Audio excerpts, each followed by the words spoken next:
sulitnya sebenarnya. Baik ya. Tema kita malam hari ini saya share ya. Bentar. Oke. Oh, no. Ya, baik. Kelihatan ya? Sudah kelihatan? Sudah ya? Baik. Terima kasih. Tema kita malam hari ini adalah hidup dalam pernikahan yang sulit. Ya, baik. Kita buka Matius dulu. Matius 19 ayat 6. Ini ayat yang sudah sering kali kita dengar, tetapi sekali lagi malam hari ini coba kita uraikan lebih lagi ya, lebih detail, lebih praktis ya. Matius 19 ayat yang ke-6.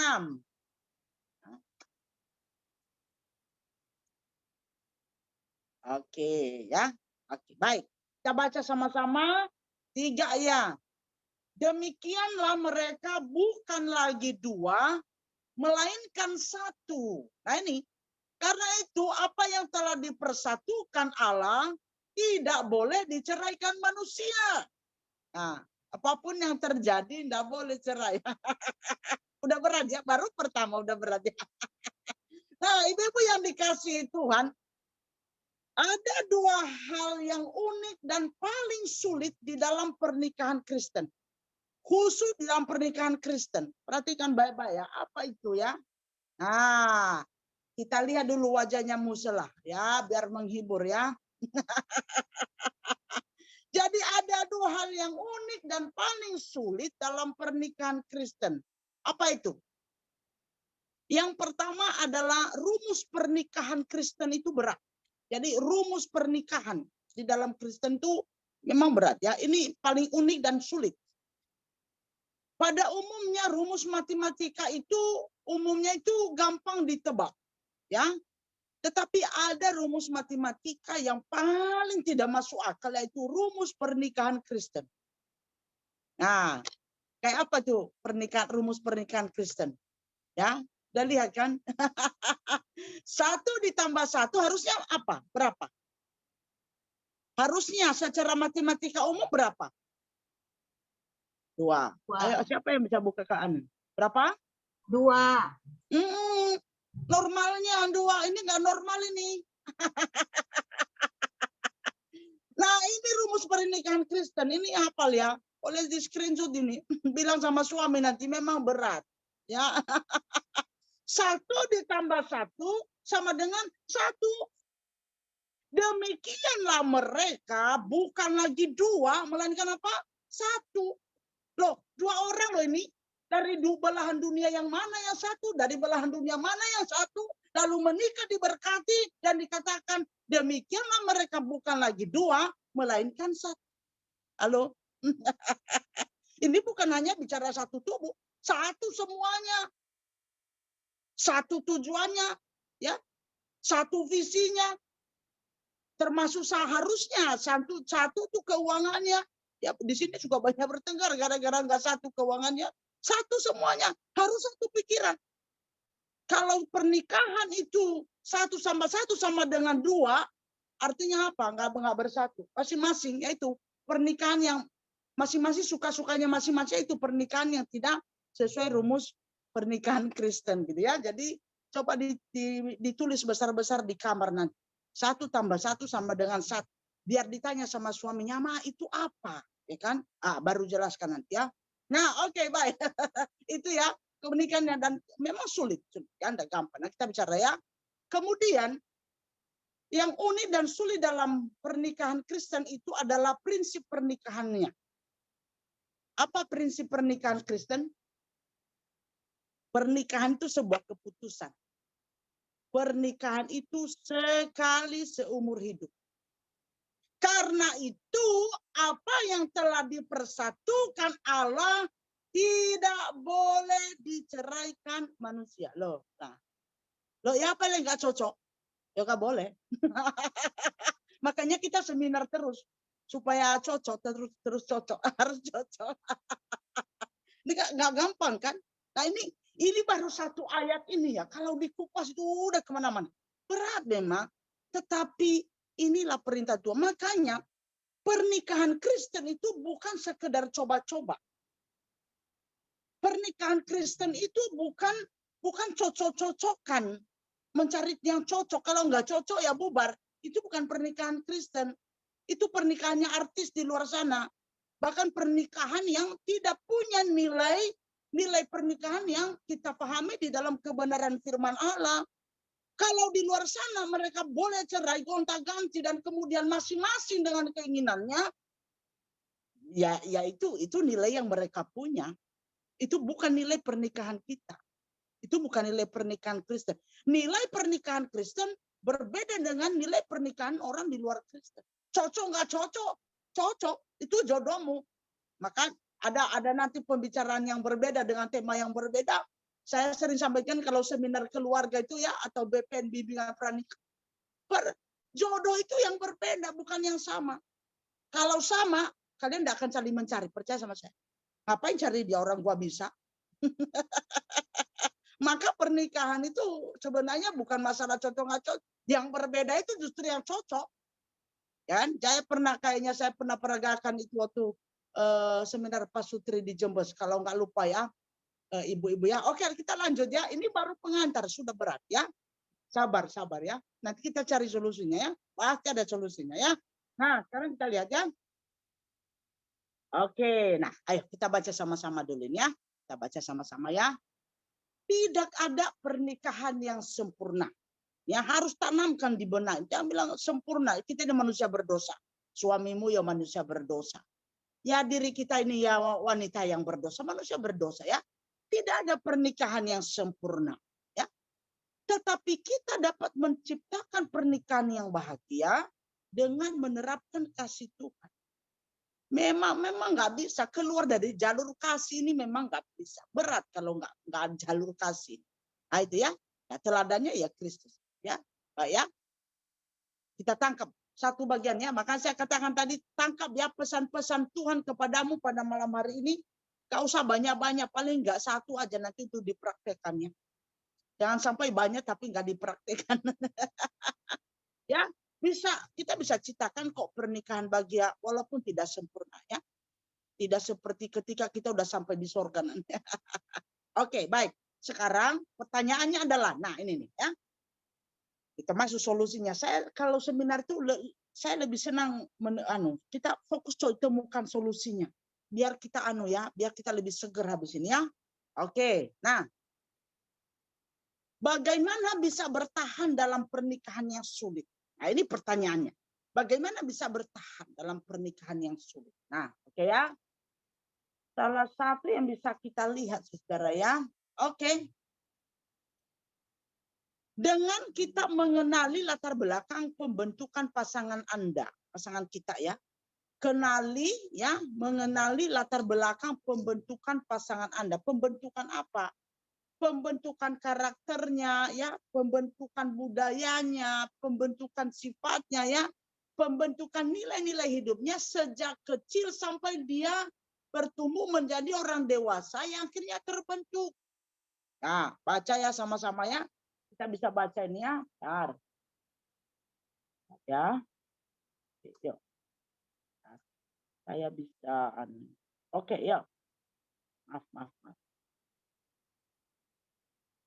Latar belakang pembentukan seseorang dalam pertumbuhannya hingga dewasa dalam keluarganya ya dari papa mamanya itu sangat mempengaruhi karakter dan prinsip-prinsip hidupnya.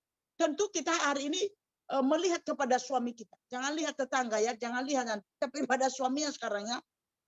Latar belakang suamimu itu dibentuk dalam keluarganya sampai dia bertumbuh dewasa.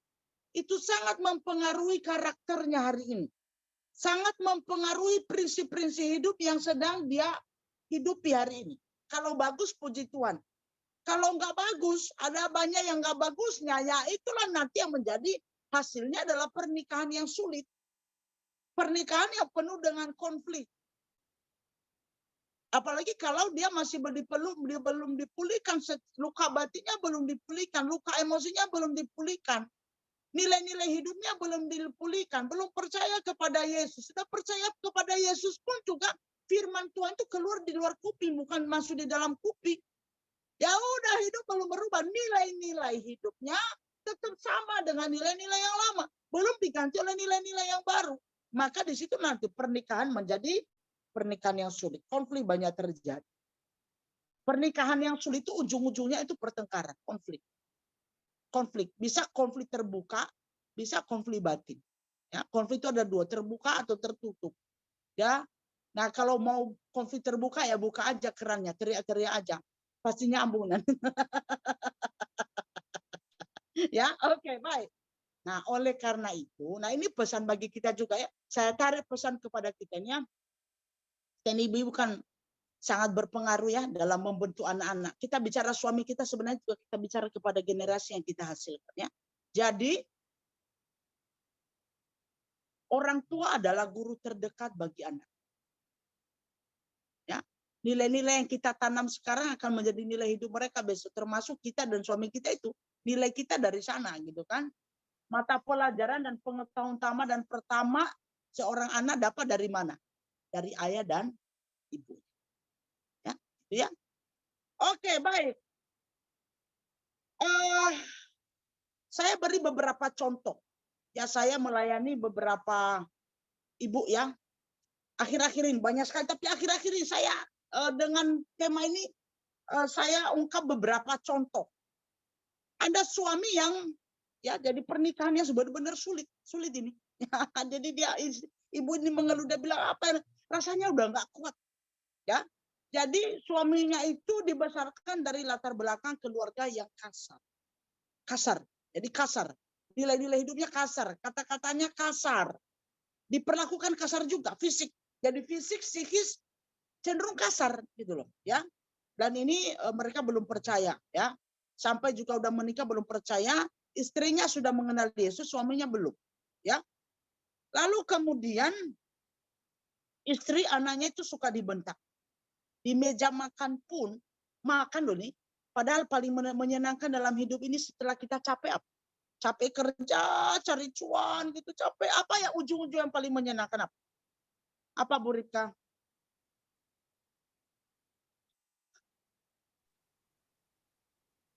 Makan, Bu. Makan enak, makan duren. Ya makan duren. Jadi kalau Anda stres, salah satu tipsnya itu makanlah makanan yang Anda suka. Nah, itu ada Bu Sri, suka makan duren. Nah, kalau stres ya Bu Sri ya, beli duren, bagi-bagi ke kita ya. Nah, ya, dia bentak. Jadi seenak apapun, cukup sukses hidup mereka, cukup diberkati Tuhan. Jadi seenak apapun kalau udah dibentak itu kan tidak enak. Dikit-dikit dibentak. Udah gitu, dia kasih uang kepada istrinya. Karena istrinya tidak bekerja, karena dia yang menyuruh istrinya tidak bekerja, hanya ngurus anak. Nah, anaknya laki-laki 3. Oh, bayangkan tuh rame di rumah kan, dan masih proses pertumbuhan gitu kan. Jadi semua uang yang diberi itu sedetail apapun istrinya beli BH pun juga harus dilapor itu. Ya. Harus dilaporkan. Enak nggak itu? Nggak enak banget. Saya melayani banyak ibu-ibu yang diperlakukan suami seperti itu, nggak enak banget.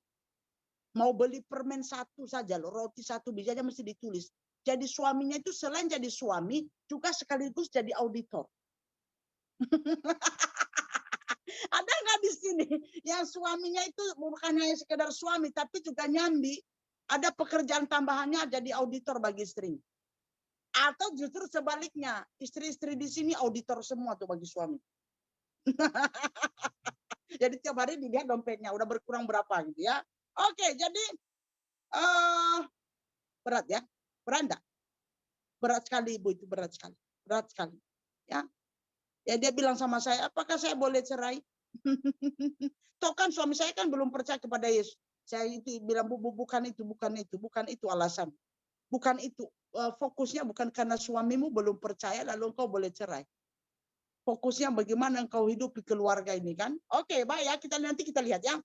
Kemudian ada lagi seorang ibu sampaikan, suami itu protek sekali. Cemburunya minta ampun.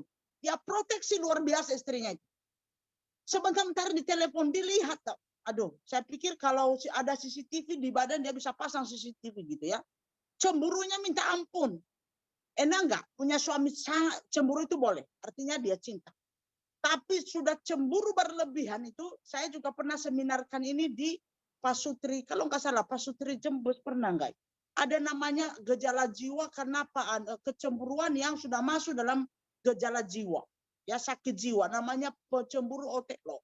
Ya, jadi cemburunya itu udah berlebihan. Jadi dia punya imajinasi tersendiri lalu kemudian dia taruh imajinasinya itu kepada istrinya, gitu ya. Nah, pemahamannya tentang pernikahan sangat kacau sekali. Ya. Nah, lalu kemudian enak nggak jadi istri orang itu? Kayak gak enak. Kalau ada di sini nanti kiranya Tuhan menolong ya. Kita dengar dulu ini ya. Nah, kemudian suami, ada istri. Suamiku itu ya, aduh, semuanya harus tunduk seperti yang dia mau. Baik aku maupun anak-anakku, semuanya. Semuanya seperti yang dia mau. Kalau enggak, itu bisa KDRT. Nah, itu nggak enak ya. Nah, itu kenapa? Dibesarkan secara otoriter. Jadi dari kecilnya orang tuanya semua atur. Tahu nggak tipe orang tua yang otoriter? Satu kata itu kuncinya, pokoknya. Pokoknya, ya kan? Ada nggak di sini ibu-ibu yang otoriter? Selalu bilang sama anaknya, pokoknya. Kalau udah pokoknya itu waduh bahaya itu. Nanti anakmu pun juga kalau udah besar nanti ngomong sama dia, pasti dia bilang gini, nggak bisa mah, pokoknya. Udah menuai nanti. Dan dia akan transfer itu juga kepada anak-anaknya, ya. Nah, kemudian ada istri bilang gitu, aduh, Bu Muli, ya, suamiku itu ya, aduh, semuanya maunya gitu ya, apa ya, dia tahu betul apa yang dia mau, tapi dia tidak pernah mau tahu apa yang saya mau. Sedih ya, kasihannya seperti itu. Itu pernikahan yang sulit, macam-macam. Itu golongan pernikahan yang sulit. Belum lagi kalau pernikahan itu diwarnai dengan perselingkuhan. Itu sulit sekali. Kan? Oke, baik. Kita lihat ini ya. Nah, coba kita baca sama-sama ya. Dari latar belakang pembentukan ini mesti dikenali supaya nanti kita bisa tahu solusinya ya. Jadi apa yang dia tidak dapatkan di masa pertumbuhannya ya seseorangnya, apa yang tidak didapatkan seseorang di masa pertumbuhannya itu yang akan dia cari ketika dia udah dewasa, terlebih setelah menikah. Atau apa yang selalu dia dapatkan seperti itu tadi ya, dimanja, apa semua yang diinginkan dipenuhi ya. Dia tuntut untuk selalu dia dapatkan. Nah, cilakanya biasanya ini dia tuntut kepada pasangannya, kepada istrinya atau kepada suaminya ya. Kita kan juga bicara ya, kita sendiri ini ya. Dia tuntut kepada pasangannya. Kenapa? Dia anggap sebagai orang terdekat yang diharapkan untuk memenuhi kebutuhan. Belum lagi kalau engkau punya suami yang punya tujuan pernikahan itu, tujuannya adalah supaya ada perempuan yang mengikuti ya beda tipis dengan apa namanya kasar sekali kalau saya bilang jadi hambanya gitu ya. Ada loh laki-laki ya suami yang menikah itu tujuannya supaya ada yang melayaninya. Ada. Kalau saya sampaikan bimbingan pranikah ya, biasanya kan ada bimbingan pranikah sesinode kita itu berapa puluh pasang. Saya tanya, apa tujuanmu menikah? Jangan sampai engkau menikah ya, banyaknya laki-laki. Perempuan juga ada. Menikah hanya untuk supaya ada yang melayani engkau. Apa bedanya dengan engkau mau membeli budak? Ya kan? Istri juga ada itu. Menikah hanya tujuannya apa? Supaya ada yang disuruh-suruh. Ya kan? Apa bedanya kalau engkau mau mencari bodyguard? Suami bukan untuk disuruh-suruh. Untuk dicintai, ya kan? Oke, baik ya. Kita lihat ya. Jadi ini faktanya. Nah, kalau kita sudah tahu latar belakang pembentukan ya dari suami kita, nilai-nilai hidup yang lama yang dia punya, nanti kita tahu, oh kelemahan suamiku ini karena ini. Suamiku ini kan sehingga, nah ini tadi, yang kalimat pertama tadinya, apa yang dia tidak dapat di masa pertumbuhannya, biasanya itu yang dicari. Misalnya dia tidak mendapatkan kasih sayang. Saya belum lama melayani seorang suami istri. Ternyata suaminya itu nggak bolehin istrinya inilah, nggak boleh itulah, istrinya harus inilah, apa siapkan makanan di rumah. Ternyata hasil perceraian, jadi mamanya pergi dari rumah. Dia takut sekali kalau istrinya pergi. Dia kehilangan kasih sayang seorang wanita. Jadi dia sangat sangat menginginkan istrinya itu apa ya? Dia mencari sosok yang memberikan dia kasih sayang. Seorang wanita yang memberikan dia kasih sayang. Nah, setelah istrinya tahu itu, jadi dalam percakapan itu saya gali latar belakangnya. Saya bilang kepada istrinya, harusnya engkau memberikan perhatian yang lebih. Karena suamimu sebenarnya sayang, bertanggung jawab. Yang dia inginkan itu sebenarnya bukan untuk membatasi hidup, tetapi karena dia sangat membutuhkan arti kasih sayang seorang wanita. Berilah itu. Berilah itu. Ya kan? Nah, oke ya. Jadi kalau kita tahu latar belakangnya, maka disitulah kita tahu apa yang harus kita tolong. Wanita itu kan jadi penolong. Apa yang kau tolong? Apakah engkau perlu menolong yang sudah dia bisa kerjakan? Kan tidak usah kau tolong. Dia udah bisa kerjakan kok. Jadi yang kita tolong apa? Yang suami kita nggak bisa. Yang suami kita butuhkan. Yang suami kita belum dia dapat. Nah itu yang bisa kita kasihkan. Yang kita beri adalah yang dia tidak punya. Amin. Dengan demikian suami kita akan mencari kita. Sekasar-kasarnya dia akan cari kita.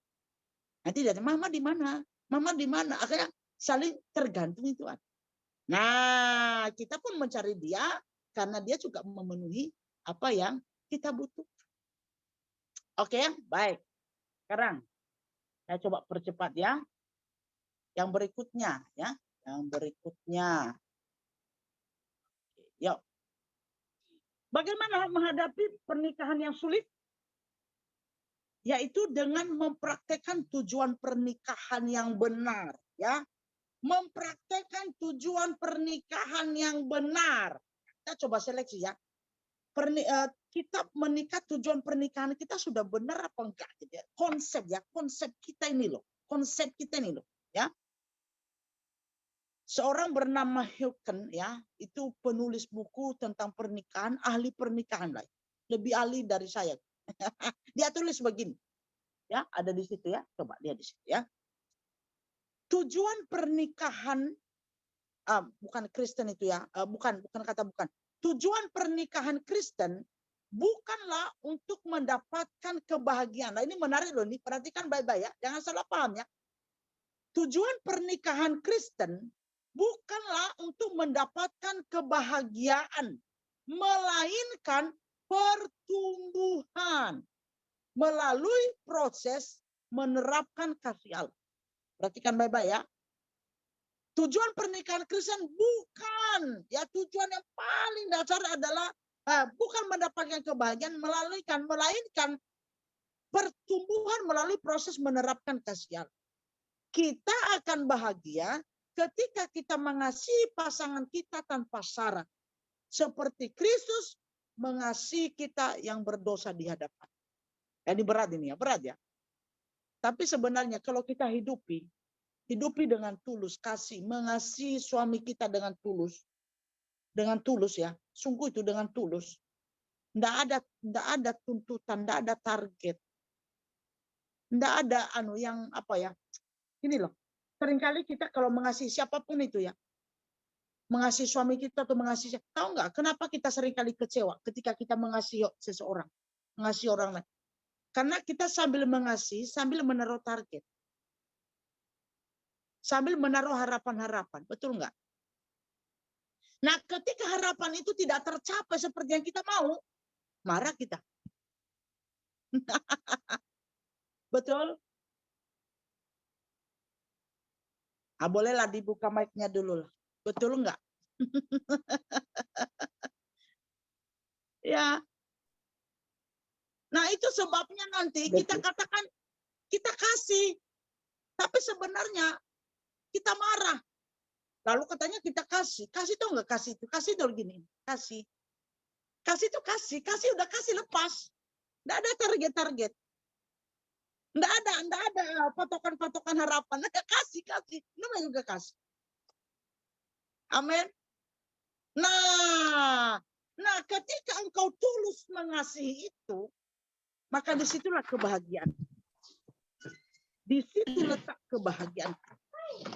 Ketika kita mengasihi suami kita tanpa target, tanpa tuntutan yang sudah diurut itu ini. Oh, sih mau memulih gimana sih? Aku juga butuh. Ya betul butuh.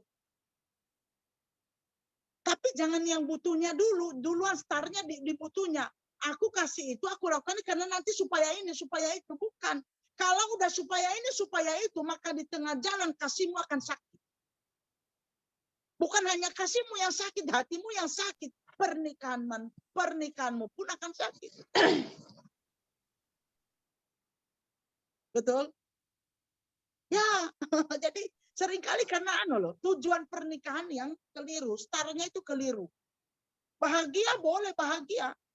Tujuan kita ingin bahagia tapi startnya nggak di situ. Sehingga melalui proses itu nanti kita bertumbuh. Kita kasih tapi dia sakiti kita. Kita kasih, dia sakiti. Kita kasih. Jadi melalui itu kita akhirnya tahu artinya apa. Tahu artinya bertumbuh di dalam pernikahan. Ada seorang ibu, sampai hari ini, suaminya itu orang Kristen, orang gereja. Suaminya itu sudah menikah dengan perempuan lain dan punya anak. Marah, dia marah, dia marah. Dan selama dia marah, dia merasakan neraka yang luar biasa. Dan pertengkaran terus. Satu titik, dia akhirnya mengambil keputusan untuk memaafkan suami. Saya juga sampaikan, karena gini loh, kita tidak menyetujui suaminya menikah, jelas. Tapi kan kita kan tidak bisa ubah hati suaminya kan. Suaminya keras luar biasa.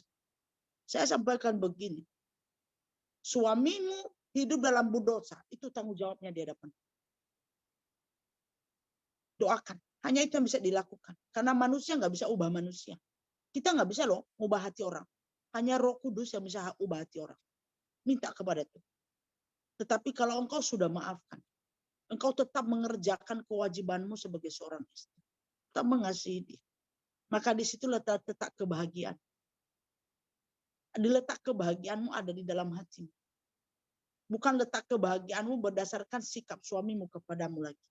Kalau letakkan kebahagiaan kita kepada sikap suami kita yang menyakiti, kita tidak akan pernah bahagia. Tapi kalau kita letakkan kebahagiaan itu kepada sikap hati kita, yang terus mengasihi, memaafkan.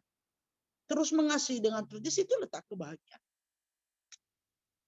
Nah, benar kasih Tuhan, menikah itu memberi, bukan mengambil. Memang berat ini ya, berat. Tapi saya sampaikan firman Tuhan. Coba baca ya. Kita baca ya, Efesus 5 ayat 29. Sebab tidak pernah orang membenci tubuhnya sendiri, tetapi ini kata kerja loh nih. Mengasuhnya, atau itu memeliharanya. Mengasuhnya, seperti seorang ibu mengasuh anak. Itu kata mengasuh di sini. Memberi bukan mengambil. Aktif, bukan pasif. Dan merawatnya, nah ini lagi, sama seperti Kristus terhadap jemaat. Makanya saya katakan startnya mesti kasih di dalam Tuhan. Start. Kalau enggak berat. Ya. Menikah itu pernikahan itu memberi, menikah itu memberi, bukan mengambil. Nah, cilakanya seringkali ketika kita memulai pernikahan itu bahkan sebelum menikah cita-cita kita apa? Supaya nanti aku dapatkan ini, aku menikah supaya aku dapat ini dari dia, supaya nanti dia begini sama saya, supaya jadi semuanya bicara tentang apa nanti yang akan kudapatkan. Wah, cilaka, engkau tidak akan bahagia. Pernikahanmu pasti sulit, pasti sulit. Tapi kalau kita dasari pernikahan kita itu memberi, nanti aku menikah. Ini berbicara tentang apa yang kuberi untuk supaya dia bahagia.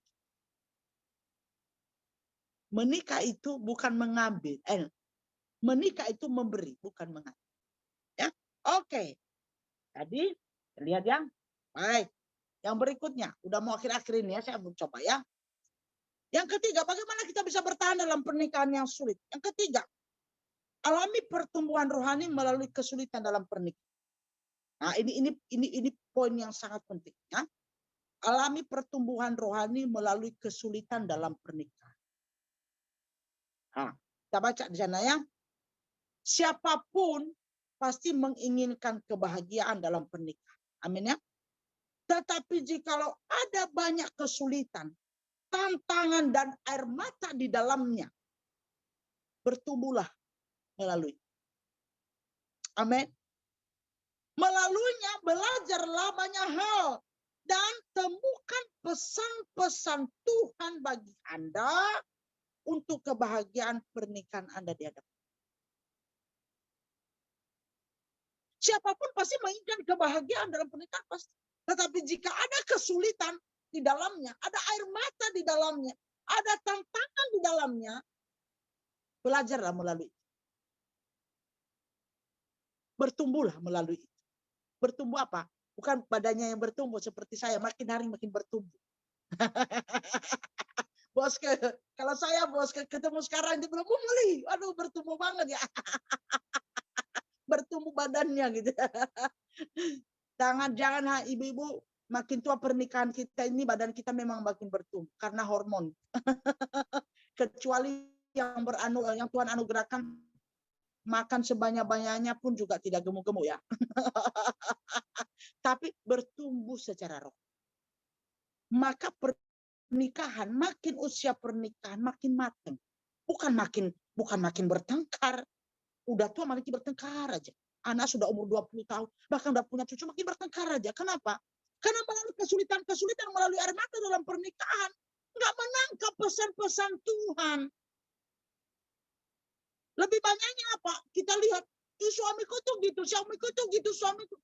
Berapa? Kemarin saya baru layani seseorang. Saya barusan bilang gini, hatimu letaknya.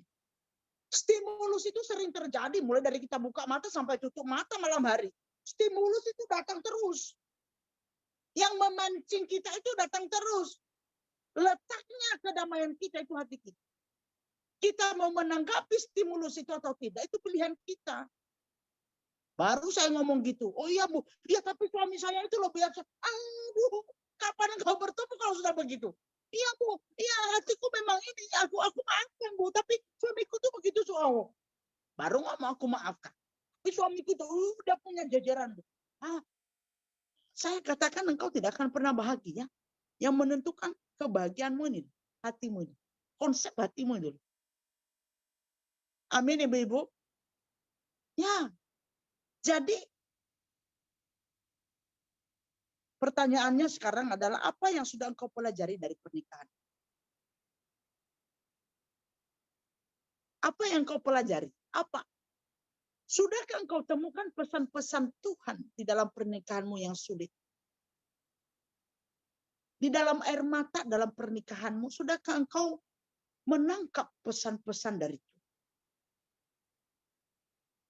Kalau kita terus menangkap pesan Tuhan dalam setiap air mata, dalam setiap kesulitan, bukan hanya dalam pernikahan, di dalam perjalanan hidup ini, di dalam pelayanan kita, dalam pekerjaan kita, dalam banyak hal, maka kita akan terus bertumbuh di dalam, kita akan makin terus dewasa. Amin. Ya, saya melihat ada seorang ibu, suaminya nggak baik-baik amat, menangis. Tapi ibu itu saya melihat damai sekali. Damai sekali. Karena apa? Letaknya di sini, di hati ini loh kebahagiaan.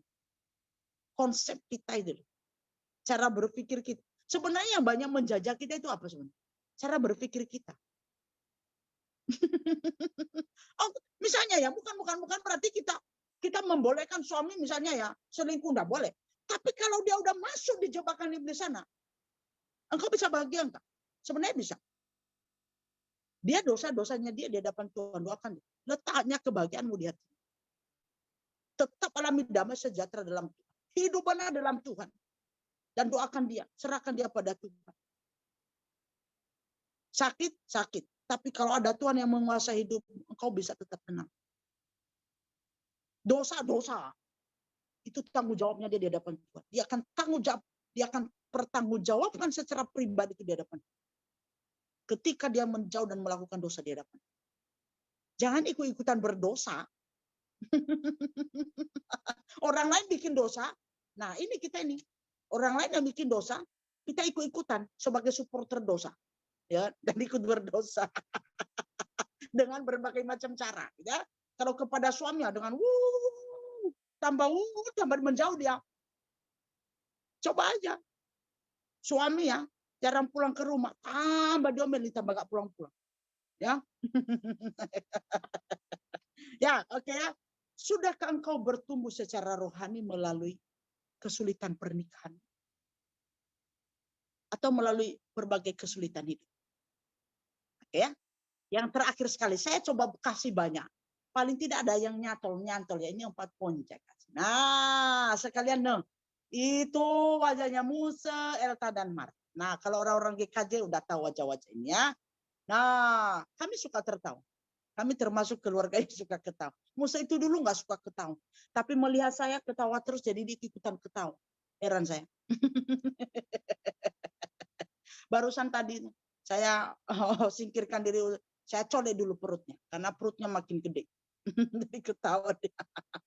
Oke ya, jadi coba.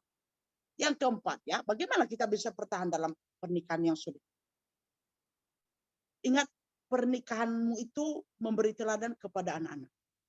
Memberi teladan kepada anak-anak melalui pernikahan. Seringkali orang bilang gini ya, kalau udah kacau rumah tangga, seringkali orang bilang gini, udahlah bertahan ya, kasihan anak-anakmu, demi anak-anakmu. Sebenarnya ini maksudnya.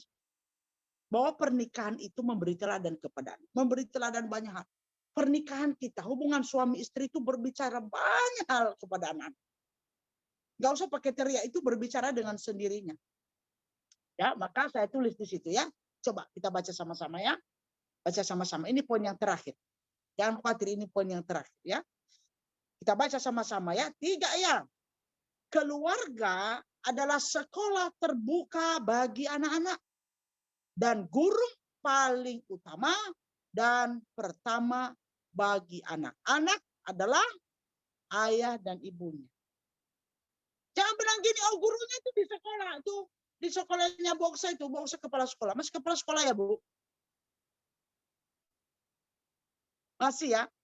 Oh, Boksa gurunya. Bukan saya, kan saya udah bayar. Mahal lagi sekolahnya itu. Mahal itu, di sekolah Boksa itu mahal sekolahnya. Ya kan? Oh, guru sekolah minggunya. Itu gunanya gereja, ngajarin anak. Makanya kalau anak-anaknya nakal yang dimarah-marahin, hamba Tuhannya guru sekolah minggunya. Lah, salah. Coba baca nanti ulangan 6. Ajarinlah anak-anakmu. Waktu mereka tidur, jalan. Bukan dia bilang gini, bilang sama gurumu ya. Sama guru di sekolahnya, ajari anak. Bilang sama guru sekolah minggunya. Bukan, firman Tuhan bilang, ajarin anak-anakmu. Nah ya, keluarga adalah sekolah terbuka bagi anak. Dan guru paling utama dan pertama bagi anak adalah ayah dan ibu. Orang waktu udah jadi guru kita. Waktu ada nggak di sini yang sudah punya anak, yang sudah baru menikah lalu baru punya anak atau belum? Pas nanti brojol itu ya, udah jadi guru tuh. Bilang sama suaminya, selamat jadi guru. Ya kan? Wah, kita udah jadi guru nih ya. Nilai-nilai hidup yang paling pertama dia tahu dari mana? Dari ayah dan ibunya. Nah, bagus. Kalau tiap hari engkau bertengkar, bagus deh. Udah itu, ramai itu sudah. Tinggal engkau tunggu nanti dia mau masuk remaja, nanti engkau tua itu. Kita tua itu. Tapi kalau baik, kita juga tua ya. Puji Tuhan, ya kan? Kan begitu. Nah, sekarang pertanyaan saya buat dalam bentuk pertanyaan. Pelajaran apa yang sudah engkau pertontonkan kepada anakmu melalui pernikahanmu dengan suami? Pelajaran apa yang sudah engkau pertontonkan kepada anak? Maka kalau pernikahan itu sulit, buatlah pernikahan itu mudah. Dengan apa yang saya jelaskan tadi di atas. Pelajaran apa yang sudah engkau tanamkan kepada anak-anakmu tentang bagaimana seharusnya menjadi seorang istri di dalam mendampingi suami yang seharusnya yang dikehendaki oleh Allah. Jika suamimu tidak bisa menjadi teladan yang baik bagi anak-anak. Sekali lagi saya ulangi. Jika suamimu tidak bisa menjadi teladan yang baik bagi anak-anakmu, paling tidak engkau pastikan dirimu menjadi teladan yang baik bagi anak-anak. Amin. Saya ulangi sekali lagi. Saya tadi lupa tulis itu di flyer itu ya. Tapi tulislah ya. Boleh tulis di HP atau nanti di kertas. Jika suamimu tidak bisa menjadi teladan yang baik bagi anak-anakmu, paling tidak engkau pastikan dirimu sendiri telah menjadi teladan yang baik bagi anak-anak. Paling tidak itu warisan yang akan mereka bawa. Kelak. Kalaupun kelak mereka bilang gini, ih papaku tuh tahu nggak kasar sekali. Tahu nggak, saya banyak layani. Tahu, tapi dia bilang, tapi mamaku itu orangnya baik. Mamaku itu pendoa. Gak usah pakai kan mereka kan lihat kita tiap hari. Mamaku itu kerja keras. Mamaku itu sayang sama aku. Mamaku itu tegas tapi baik. Tegasnya itu baik. Nah, ya kan? Paling tidak itu juga yang membuat engkau bahagia. Ada satu pasangan suami istri. Itu pernikahannya itu suaminya itu aduh udah nggak bisa dipegang lah suami. Saya bilang, Bu, bertahan. Bertahan ya. Terus beri teladan yang baik. Besok-besok sebentar lagi anak-anak yang sekarang udah kuliah. Kalau nanti anak-anak sudah selesai kuliah mereka nanti akan bekerja. Ibu akan bahagia. Biarkan bapak nanti ngelayap kemana-mana. Biar aja dia ngelayap. Itu urusannya udah sama Tuhan. Kan tidak bisa dibilangin. Sekali dibilangin dihajar. Dibilangin dihajar. Ya, kan sakit dihajar terus. Ya, sayang aja sama anak-anak. Bertahan ya. Beri teladan yang baik. Beri nilai-nilai hidup yang baik kepada anak. Nanti kalau mereka udah bekerja, mereka udah berkeluarga. Ibu pasti bahagia. Pasti anak-anak akan bikin ibu bahagia. Nah itu udah mulai nyata. Anaknya yang sulung itu tahun lalu ya. Kemarin tahun inilah udah diwisuda. Anaknya pinter. Sayang sama mamanya. Suka rangkul mamanya. Kalau mamanya udah marah, udah rangkul. Udah gede begitu kan dewasa ya. Mereka udah ngerti. Mana yang benar, mana yang enggak gitu. Nah mamanya stay untuk memberikan nilai-nilai yang baik. Ya. Dia senang lihatnya. Kemana-mana itu rangkul mamanya. Sayang banget sama. Aduh enak banget ya. Aku bilang apa? Aku bilang apa? Ya kan iya kan. Sabarlah ya. Nah oke. Ibu yang dikasih Tuhan. Wih, tampil lagi wajah kami berdua. Lah daripada aku ambil fotonya orang di Google kan. Ngapain fotoku sendiri aja kan. Saya kan suka foto. Udah fotoku aja ya. Fotoku aja sama cowok ganteng. Ya, puji Tuhan ya. Puji Tuhan. Kami sangat bahagia dalam pernikahan kan. Puji Tuhan ya. Ya, oke. Konsep pernikahan yang benar akan menghasilkan pernikahan yang nah, konsepnya apa? Saya sudah jelaskan. Banyak sekali tapi cukup ya. Nanti bisa-bisa Zoom-nya ditutup sebelum waktunya nanti. Itu Bu Diana nanti tutup Zoom-nya. Oke, itu saja yang bisa saya sampaikan. Ada 4 poin tadi ya, saya ulang ya. Ya. Bagaimana bisa bertahan dalam pernikahan yang sulit? 1, mengenali latar belakang pembentukan pasangan Anda. Yang kedua, praktekkan tujuan pernikahan yang benar. Yang ketiga, alami pertumbuhan rohani melalui kesulitan dalam pernikahan. Dan yang keempat, memberi teladan kepada anak-anak melalui pernikahan. Konsep pernikahan yang benar akan menghasilkan pernikahan yang baik. Baik, terima kasih. Tuhan berkati, semoga jadi berkat. Maaf ya kalau ada yang salah-salah ya. Ya, terima kasih Kamsia ya. Ya, silakan. Saya kembalikan kepada WL-nya. Ya, terima kasih semua Muli. Ya, boleh memberkati kita pada malam ini dengan kebenaran firman yang luar biasa ya. Jadi jika teman-teman ada yang mau bertanya, boleh lewat chat maupun lewat langsung gitu ya. Buka mic-nya nanti, boleh bertanya langsung ke Simu Muli ya. Mungkin saya merespon sedikit ya dari yang saya dapat, apa yang disampaikan oleh Simu ya, sangat memberkati. Terima kasih untuk pelayanan Simu. Hidup dalam pernikahan yang sulit ya. Setiap keluarga memang memiliki kesulitannya tersendiri dan kesulitannya masing-masing di setiap keluarga itu ya. Dan saya pribadi setuju dan meyakini bahwa tidak ada pasangan yang cocok. Betul itu semua ya. Tidak ada pasangan di dunia ini yang cocok, melainkan justru dari yang tidak cocok lah ya. Kita boleh jadi pasangan ya.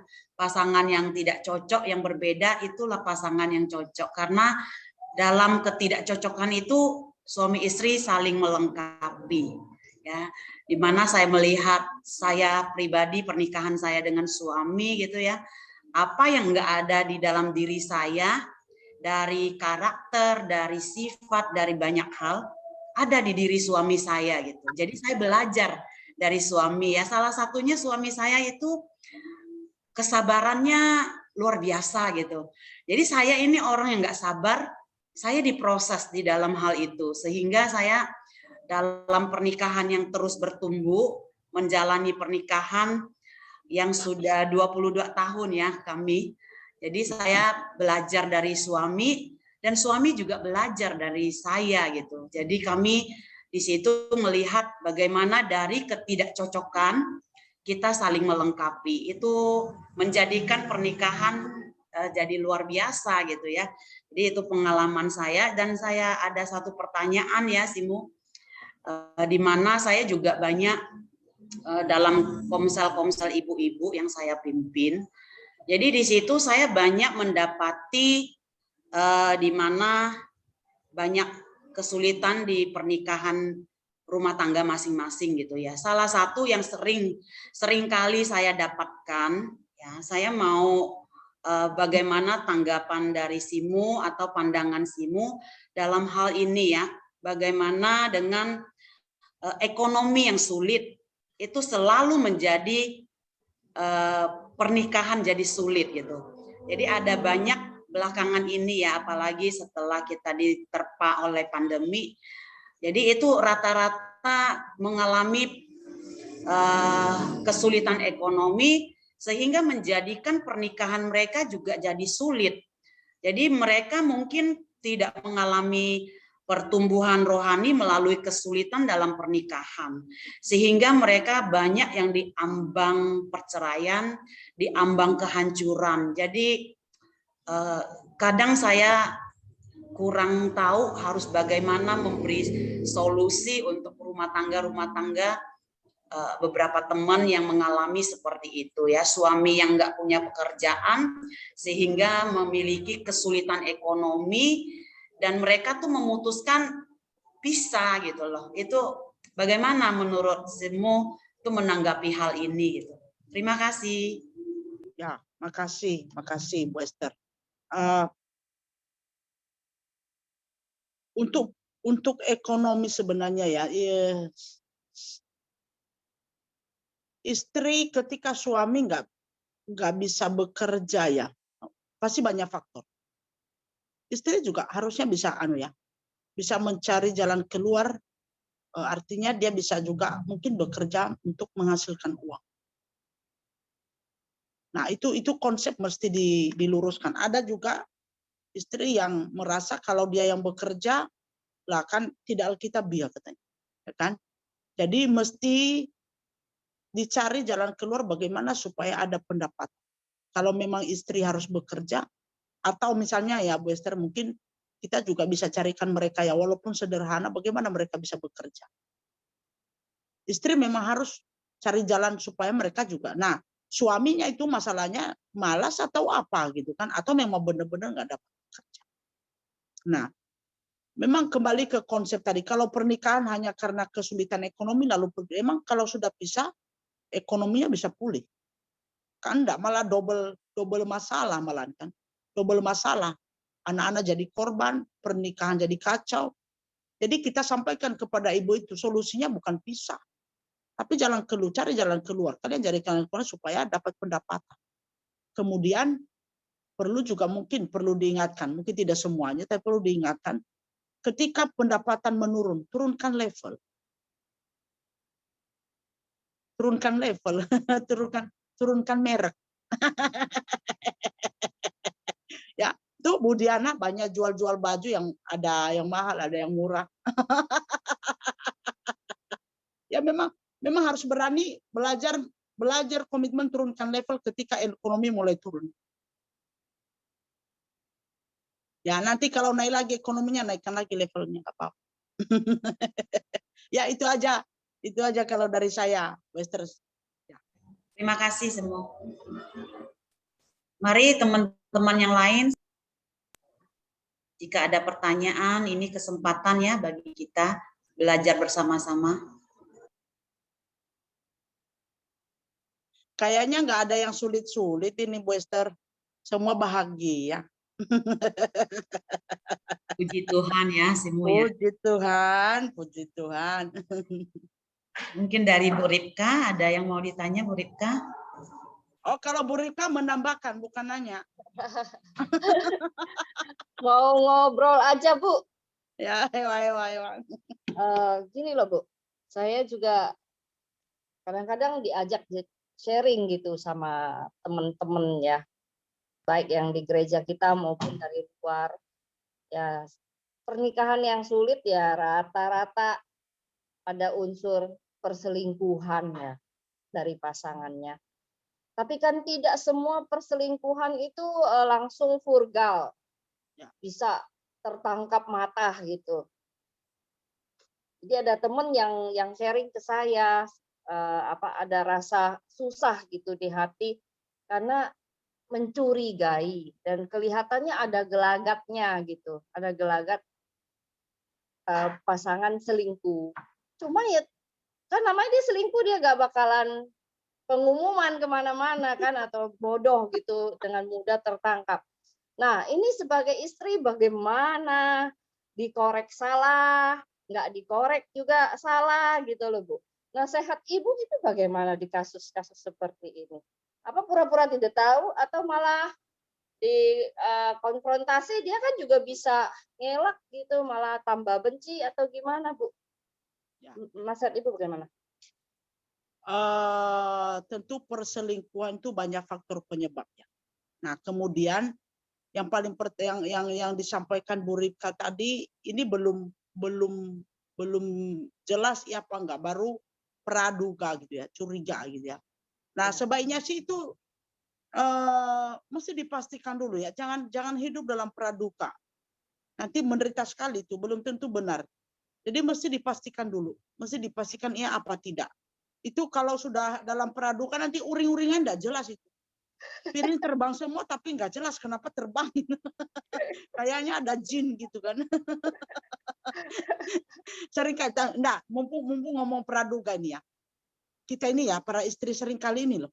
Kita ini saya katakan tadi, sering kali kita itu dijajah oleh pikiran kita. Dijajah oleh tafsiran-tafsiran kita. Enggak usah ibu-ibu lah, saya itu. Tapi saya udah banyak bertobat sekarang itu. Bukan masalah cemburu saya itu, bukan. Kalau misalnya ya, kapan hari saya lagi kan baru selesai operasi itu kan saya nggak bisa apa. Musa itu mesti pergi ke kantor sinode kan ada Arab.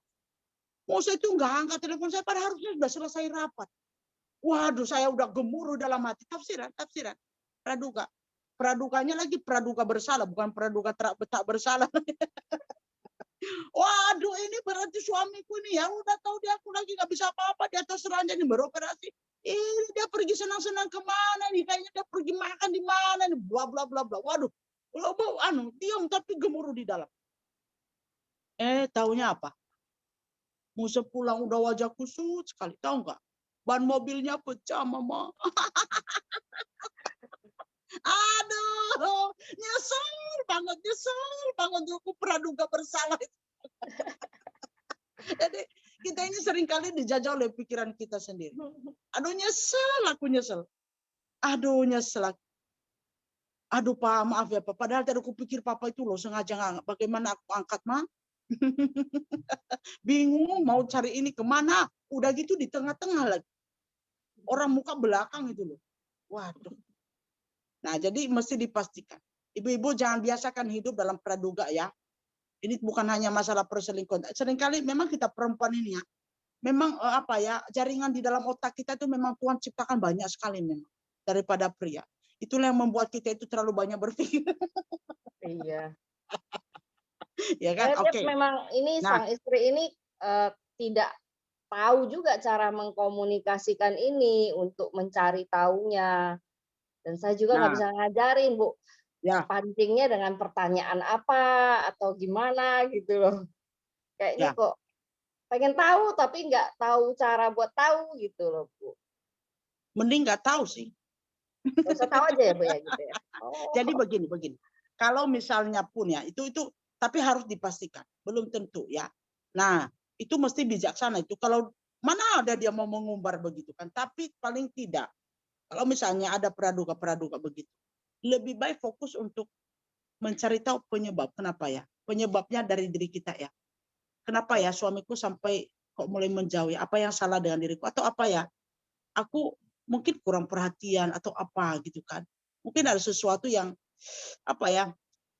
Saya bilang begini. Di dalam konflik dalam pernikahan, seringkali kita berpikir hanya satu pihak yang salah. Dalam setiap pernikahan, perselingkuhan itu kan konflik yang tertutup itu kan. Dua pihak itu pasti ada mengambil bagian di dalam persoalan. Gak mungkin enggak. Jadi kalau suami udah mulai macam-macam, pasti ada sesuatu juga yang kita sumbang di dalam. Jadi kita nggak fokus untuk mau cari tahu. Justru makin mau cari tahu, makin curiga, makin emosi kita ini kan.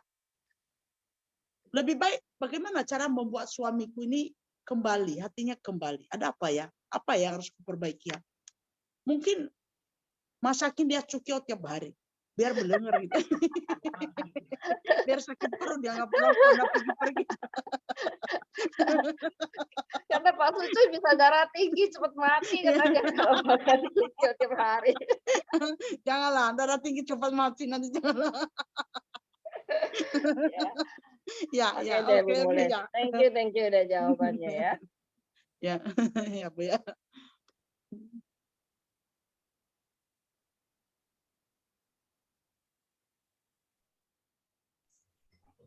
Teman-teman, ada lagi yang mau ditanyakan? Ayo, jangan malu-malu ya.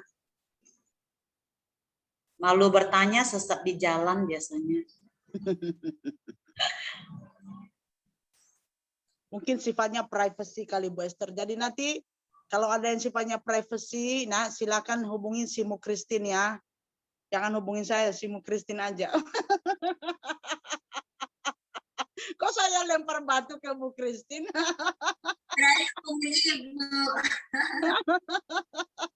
Oh ya, ini terima kasih Bu Muli. Ya, ini saya mau nambahin teman-teman, ya rekan-rekan wanita.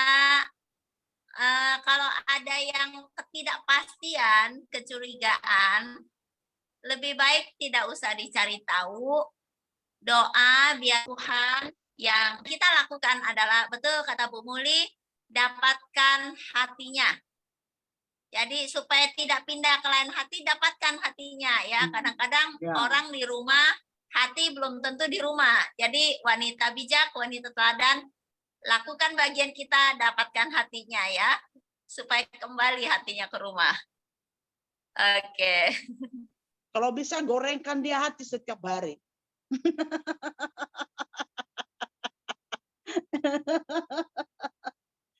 Susah amat ya. Oke, baik, silakan Bu Esther. Saya rasa ya mungkin pada sungkan kali ya. Ya, pada bolehlah nanti dihubungnya. Kalau ada yang berat-berat ya, bolehlah ya, banyak hamba Tuhan di sini ya. Iya. Bagaimana teman-teman lain, kita cukup untuk tanya jawabnya? Cukup ya? Ya, dilanjutkan aja, Bu Esther. Ya. Jadi ruang tanya jawab kita tutup dan kita akan mengakhiri ya mengakhiri persekutuan kita pada malam ini. Jadi sekali lagi terima kasih untuk si Mumuli yang boleh memberkati kita lewat kebenaran firman Tuhan. Biarlah dari 4 poin yang diajarkan boleh kita mencoba untuk melakukannya di dalam pernikahan kita. Supaya dalam kondisi sulit sekalipun kita tetap boleh bertahan, dan kesulitan itu pasti akan berlalu saat kita bertahan karena kita ada kekuatan dari Tuhan, ya. Mari kita mau tutup, kita